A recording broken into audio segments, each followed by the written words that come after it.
10 royal jewels considered too ugly for modern eyes. What if I told you that hidden behind the grand portraits of kings and queens are jewels so strange and so visually confusing that even historians struggle to understand why they were ever worn? These are pieces created with the finest craftsmanship of their time, yet to modern eyes they appear chaotic, overwhelming, and in some cases almost humorous. They spark debate, fascination, and disbelief. They remind us that royal taste has not always followed the path of elegance, and just when you think these jewels cannot get any stranger, the next one will surprise you even more. This is the world of 10 royal jewels considered too unusual, too bold, and too eccentric for modern viewers.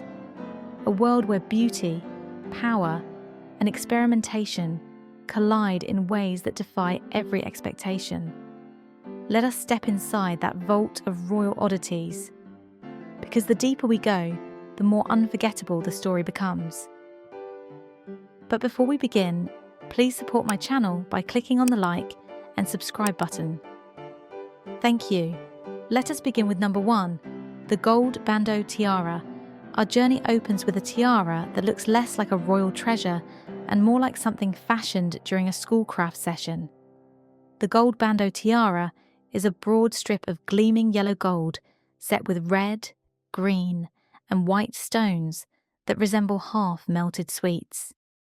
Its flat and heavy appearance clashes with the delicate diadems typical of the early 19th century. Instead of glittering with refinement, it glows with the awkward brightness of a metallic party crown. Yet its lineage is ancient. It once belonged to Princess Pauline of Württemberg, Duchess of Nassau, before passing into the Swedish and Norwegian royal families. Queen Sophia of Sweden held it. Princess Ingeborg even mistook it for costume jewellery. Imagine a duchess holding an heirloom worth a fortune and assuming it came from a theatre box. It took Princess Astrid of Norway to restore its dignity. She added new elements and introduced it to a new generation, although even she could not erase its unusual charm. Today, it shines not with elegance, but with the kind of odd brilliance that makes it impossible to forget. And that is only the beginning. Coming in at number 2, the golden poppies tiara. Few royals would dare to wear a field of hammered gold flowers growing upward from their crown. But Queen Margrethe II of Denmark is not like most royals. Designed in 1976, the golden poppies tiara bursts into view like a metallic meadow. Thick curling stems rise from the base. Oversized golden poppies seem to bloom in midair. Aquamarines, moonstones, pearls, and opals create the illusion of dewdrops caught at sunrise. It is bold, it is artistic, it is chaotic. The Queen first wore it during a state visit to Italy in 1977. While some viewers praised her bravery, others struggled to see beauty in a piece that appears more like an avant-garde sculpture than a tiara. The poppies can even be detached and scattered through her hair, turning the entire look into a shimmering botanical experiment. Today, the tiara rests in her private collection. Loved by some, questioned by many, but undeniably iconic. Now at number 3, the diamond butterfly brooch. At the turn of the 20th century, artisans across Europe embraced nature-inspired designs. Wings, vines, insects, flowers. The diamond butterfly brooch was supposed to reflect that romantic era. Instead, it looks like a butterfly struggling inside a web of diamonds. Forged from platinum and grey gold, it features cushion-cut and rose-cut stones arranged in swirling patterns. On paper, it sounds delicate, but in person, the brooch is dense and tangled, almost heavy in its appearance. It lacks the grace that a butterfly should embody. Even so, Queen Mathilde of Belgium has worn it at several significant events, including banquets and royal ceremonies. It sits brilliantly on fabric, yet its design continues to spark conversation. Some see intricate craftsmanship, others see a glittering knot of confusion. Either way, its presence is unforgettable, and the next jewel only grows stranger. Here is number 4, the floral bracelet choker. Imagine a bracelet so oversized that it becomes too overwhelming to wear. This is the origin of the floral bracelet choker. Created in the 1840s as a gift from King Oscar I to Princess Louise of the Netherlands, it was a dense arrangement of diamonds shaped into tightly packed flowers. Beautiful in theory, uncomfortable in reality. It was much too large for a wrist, so future generations tried to reinvent it. They mounted it on black silk and turned it into a choker. But the transformation did not solve the problem. It looked like a Victorian garden pressed firmly against the neck. Queen Ingrid wore it, Queen Margrethe wore it. Photographs immortalised its heavy sparkle. Today it is kept in the Danish Royal Jewel Foundation, respected for its craftsmanship, acknowledged for its history, and still debated for its overwhelming presence. And if you think that is excessive, wait until we reach the next creation. We dive into number 5, the Andamooka opal necklace. When Queen Elizabeth II visited Australia in 1954, the people of South Australia wanted to give her something extraordinary. They chose the Andamooka opal necklace. The central opal weighed an astonishing 203 carats. Its milky sheen gave it an appearance that modern viewers often compare to a polished duck egg. It was surrounded by 80 diamonds and suspended from a chain that looked far too delicate for such a dominating gemstone. The Queen wore it once at a music festival. Then she quietly placed it into the royal collection. Not because it lacked value, but because it overwhelmed every outfit it touched. It is a masterpiece of nature. Yet the design surrounding it remains awkward and unbalanced, a symbol of ambition that did not quite find its harmony. But the royal vault still holds jewels far more unusual than this. Moving into number 6, the aquamarine bando tiara. This tiara has one central feature, a single enormous aquamarine.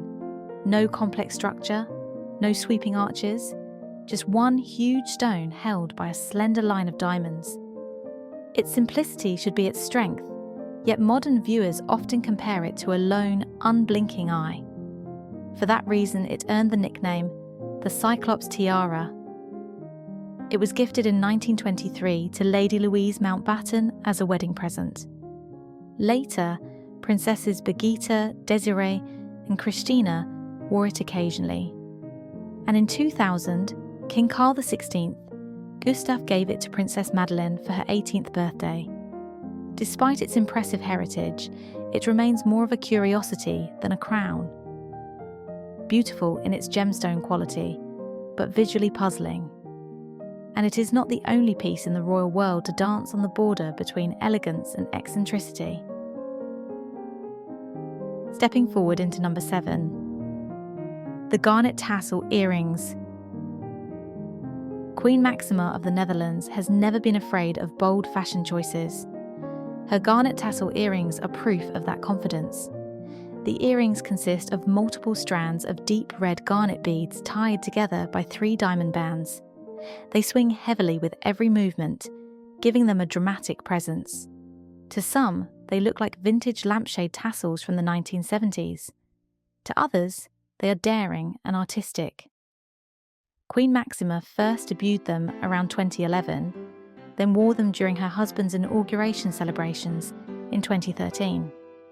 She has continued to wear them at dinners, official visits, and public engagements. They remain one of her most divisive jewels, not universally flattering, yet undeniably fascinating. Still, even these bold earrings cannot compare to the towering creation waiting at the next number. Here comes number 8, the Muzi tiara. Few tiaras demand attention the way the Muzi tiara does. Created in 1904 from a collection of existing jewels, it rises upward like a chandelier, sparkling from every angle. Its diamond swirls twist and curl. Pearl buttons sit on springs that make them shake lightly with every movement, a technique once known as en tremblant. Queen Margherita of Italy wore it proudly. Later, her grandson's bride, Marie-José of Belgium, wore it during state events and through years of royal exile. Today, the tiara remains with the descendants of the Italian royal family. It is dramatic, it is towering, it is lavish, and it pushes the boundary of what a tiara can be. For some, it is a masterpiece. For others, it is simply too much. Yet the surprise does not end here. Arriving at number 9, the stick insect brooch. This jewel may be one of the most unexpected pieces ever worn by a member of the British royal family. Designed by Geoffrey Munn, the stick insect brooch was inspired by his son's pet, stick insect. It is crafted from slender lines of silver and diamonds, shaped so realistically that it appears ready to crawl away at any moment. It was given to Queen Camilla by her father inside a chocolate Easter egg. It carries sentimental value and a hint of whimsy, but its appearance is undeniably unusual. In a world where brooches often represent flowers, crowns, and symbols of national identity, a lifelike insect rests firmly outside tradition. Yet that is precisely what makes it memorable. Only one jewel remains, and it is perhaps the most daring of them all. Finally, at number 10, the Jar Infinity Earrings. The 10th jewel is a creation by Joel Arthur Rosenthal, better known as JAR, a jeweller admired for bold and avant-garde designs. His infinity earrings, worn by Princess Marie Chantal of Greece, shimmer brilliantly from afar. Up close, their swirling loops of diamonds resemble an intricate web, full of movement and complexity. They debuted in 2006 during the celebrations for King Carl Gustav's 60th birthday. Since then, they have appeared at some of the most glamorous royal gatherings across Europe. Some call them artistic, others see chaos in their overlapping curves. Either way, they represent a fearless embrace of individuality. They close our list not because they are the strangest, but because they embody the very heart of this journey. The courage to wear something unusual with absolute confidence. And now we reach the most fascinating truth of all. Every jewel in this story, no matter how unusual it may look today, was once considered a treasure, a symbol of culture, era, and imagination. What appears strange to modern viewers was once a masterpiece of artistic expression. Beauty evolves, taste changes, yet history leaves behind these reminders of bold choices and fearless creativity. So the real question becomes, if these are the jewels that made the list, what other creations lie hidden in royal vaults, too strange or too misunderstood to be shown to the world again? Share your thoughts below. I read every single one. And if this journey through royal history captivated you, stay tuned for the next chapter. I will see you in the next video.